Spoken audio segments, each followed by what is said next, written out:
네, 안녕하십니까. 정성무 성형외과 정성문 원장입니다. 요즘 우리 눈밑 지방제 배치, 다크서클 수술.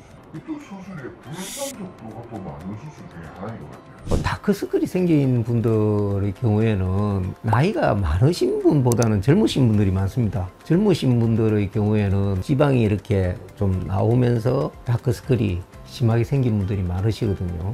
가장 중요한 문제는 왜 다크서클이 생겼느냐. 첫째로 그분의 피부가 너무 좋다. 아니면 피부가 굉장히 얇으신 분이라고 생각을 하시면 됩니다. 일반적으로 피부가 두꺼우신 분들은 그 나이 돼가지고 지방이 조금 밀고 나온다 해서 다크서클처럼 보이고 그러질 않는데, 그렇게 되신 분들은 첫째로 아주 피부가 좋다, 얇다. 두 번째, 지방이 많이 밀고 나온 건 확실합니다. 되게 보면 여기가 조금 불룩한 것도 있지만 실제로 보면 여기 위치 쑥 꺼져 있습니다. 그 꺼져 있는 자체의 원인이 무엇이냐. 환자분들이 되게 지방이 나왔으니까 거기가 상대적으로 꺼졌다고 생각하는데 그게 아니고, 환자분들 보면은 이 뼈 앞쪽에 보면은 우리가 영어로 SOOF 수읍이라고 하는 두꺼운 지방층이 있습니다. 그 지방층이 빨리 떨어져서 그런 경우가 생기는 겁니다. 특히 서양인들 보면은, 백인들 그런 경우에는 이게 빨리 떨어져서, 백인들 보면 다크서클 있는 사람들 많습니다. 그거 마찬가지로 환자분들도 되게 보면 젊으신데도 불구하고 피부가 얇고, 남자분 특히 그렇습니다.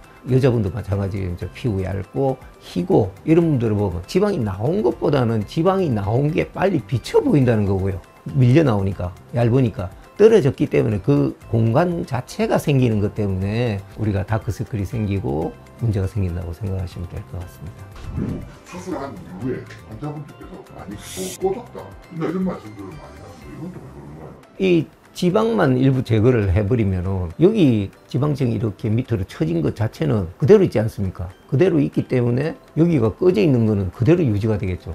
그래서 지방을 빼고 나니까 전체적으로 더 꺼져 버렸다, 다크서클이 더 심해져 버렸다, 이런 이야기를 하시게 되는 거예요. 반대로 이야기하면 우리가 꺼져 내려간 이 지방층 당겨 올리는 수술을 갖다가 같이 해주면은 당연히 해결이 되겠죠. 그래서 우리가 결막이든 눈 밑으로 수술을 하든 대부분 보면은 이게 꺼져 있어서 여기가 푹 들어가는 것 때문에 대부분의 병원에서는 필러를 넣으라고 이야기를 합니다. 그래서 환자분들이 필러를 하지만 막 빵빵하게 넣어 오시는 분들이 있는데, 그런 경우에는 항상 좀 눈이 부자연스럽게 보이고 피부가 좀 뻣뻣해지는 환자를 많이 본 것 같습니다. 수술 때 장주름이 너무 많이 생겼어요.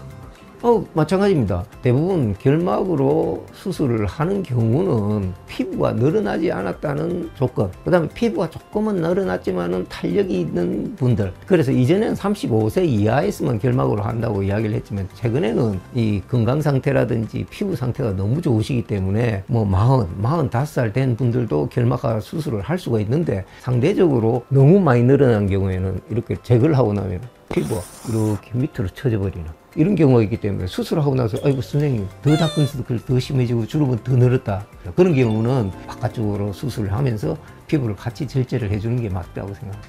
또 이런 걸 수도 있습니다. 수술한 이후에 딱딱해지는 거는 우리가 기본적으로 상처가 낫는 과정이라고 생각하시면 됩니다. 모든 상처는 영어로도 익는다고 표현합니다. 우리가 maturation이라는 용어를 사용합니다. 익는다, 과일도 익는다라고 표현합니다. 상처도 익어야 됩니다. 상처가 익는 과정이 6개월이 걸립니다. 그래서 한 2달 될 때까지는 모든 상처는 딱딱해지고 튀어오르고 붉어집니다. 내부에 있는 거는 붉어지는 건 보이지 않겠지만 딱딱해지고 튀어오르니까 만지면 선생님 이거 딱딱하고 막 이상합니다, 그리고 만지면 아픕니다, 이런 용어를 많이 사용하십니다. 그거는 당연한 결과고요. 2달이 지나면서부터 이 딱딱한 것도 풀리고 부들부들해지고 자연 상태로 돌아오게 되는데, 그게 기본적으로 6개월 정도 소요된다 하는 건 알고 계시는 게 좋을 것 같습니다. 그리고 추가적으로 우리가 이 지방이 밑으로 떨어져 있다, 선생님 그걸 어떻게 알아요?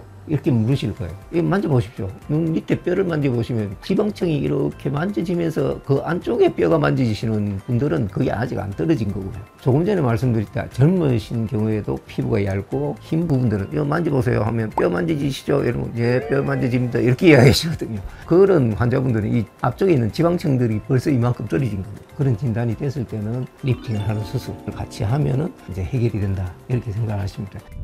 이제 이 눈밑 지방 재배치 같은 경우는 별로 튀어나오고, 빨리 수술을 진짜 뭐좀 천천히 하거든요. 아까 조금 전에 말씀드렸다시피 젊은데도 불구하고 다크서클이 심하고 지방이 나오고 한 분들은 결막적으로 빨리 수술하시는 게 좋고 나이가 드셨는 경우에는 나이 드신 대로 피부를 잘라내면서 하시는 게 좋고 모든 수술은 빨리 하느냐 안 빨리 안 하느냐 그게 중요한 게 아니고 본인이 그거를 갖다가 컴플렉스로 느끼거나 신경이 쓰인다든지 하실 때 수술하는 게 그 수술 시기라고 생각하시면 될 것 같습니다.